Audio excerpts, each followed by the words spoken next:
There are 600 muscles in the human body, and as a medical student, you're supposed to know the names, the innervations, the blood supply, and the function of each and every one of those 600 muscles. There are 206 bones in the human body, of course, for the adult, and you're supposed to know the names, the structures, and every other little dent that appears on the bones as a medical student. So how are medical students able to memorize this much information without having nervous breakdowns? So in this video, we're going to be talking about ways and methods that medical students use to successfully assimilate or memorize over 40,000 pages of information while they are in med school.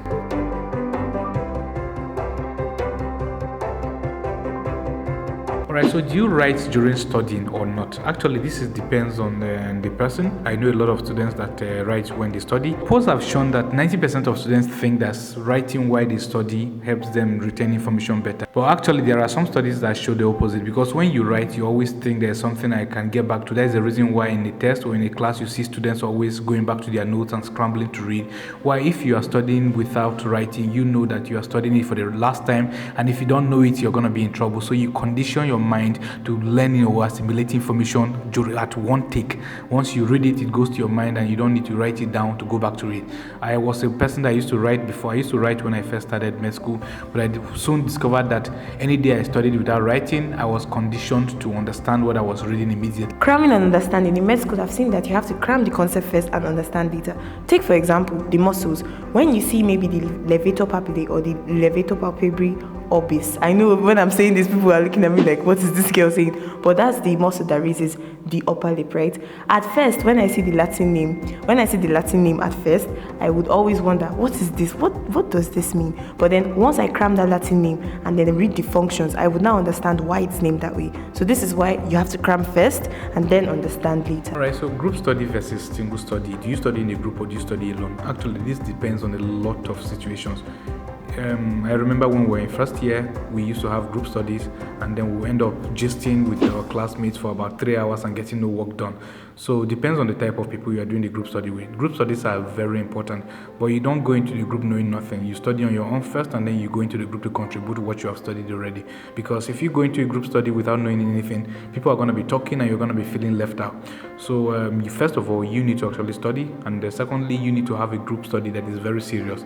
You can't just go into group studies with people that are your very close friends. Something is like you're going to gist, you're going to just tell yourself stories and chat all night without having the work done.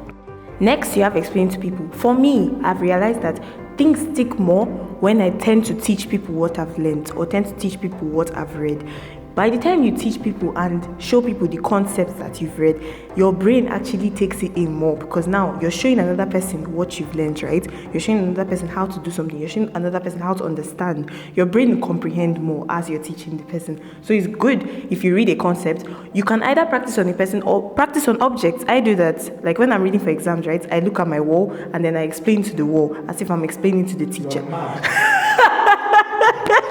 Alright, so another concept that is very effective that I've stolen from Ali Abda is actually called spaced repetition. Spaced repetition is when you repeat and give it a little time. We have two types of memories, the short-term memories and the long-term memories. And that is the reason why when people introduce themselves to you, if they are not important to your life, you just keep them in the short-term memory, and then two seconds later, you forget what their names are. So for you to be able to keep something in your long-term memory, you need to tell your brain that this is actually important.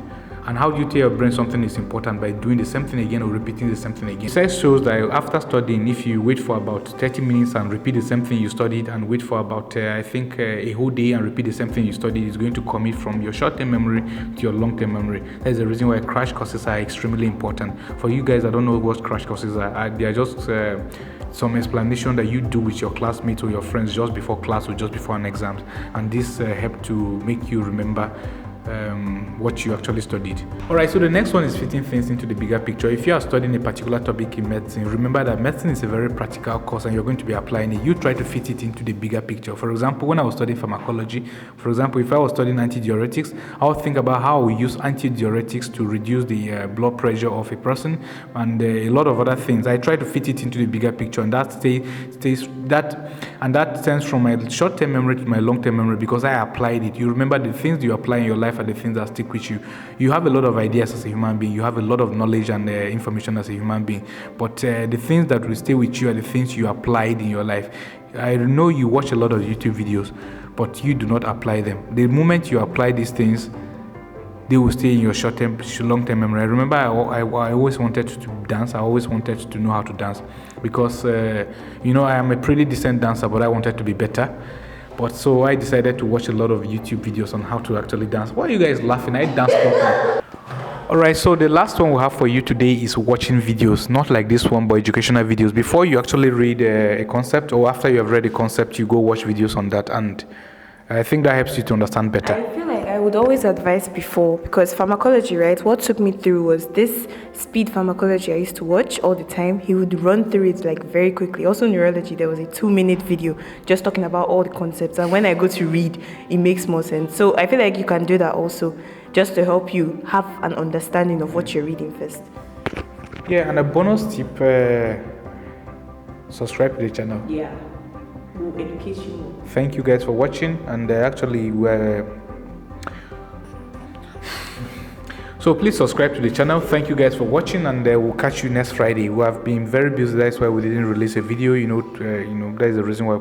Please like the video too, and which of these tips did you think is more effective? Comment below, and we'll see you in the next video, right? Yeah. Thank you guys for watching again. What do you tell them again? Stay tuned. Yes, something like More that. content.